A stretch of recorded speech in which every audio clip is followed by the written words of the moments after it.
আফগানিস্তানের পূর্ব অঞ্চলীয় সীমান্তবর্তী একটি প্রদেশে বিমান হামলা চালিয়েছেন পাকিস্তান। এ হামলায় এখন পর্যন্ত 46 জন নিহত ও আরও অনেকে গুরুতর আহত হয়েছেন। বুধবার তালেবান সরকারের মুখপাত্র জাবিহুল্লাহ মুজাহিদ বার্তা সংস্থা AFP-কে এসব কথা জানিয়েছেন। জাবিহুল্লাহ মুজাহিদ বলেন, মঙ্গলবার পাকিস্তান আফগানিস্তানের পাকতিকা প্রদেশের বারমাল জেলায় 4টি বোমা বর্ষণ করে।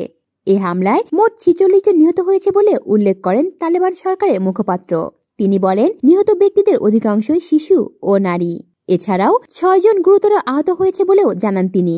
নিহতদের সন্ত্রাসী আখ্যা দিয়ে পাকিস্তানের একজন সিনিয়র নিরাপত্তা কর্মকর্তা নাম প্রকাশ না করার শর্তে বলেছে, হামলা চালাতে জেট এবং ড্রোন ব্যবহার করা হয়েছে।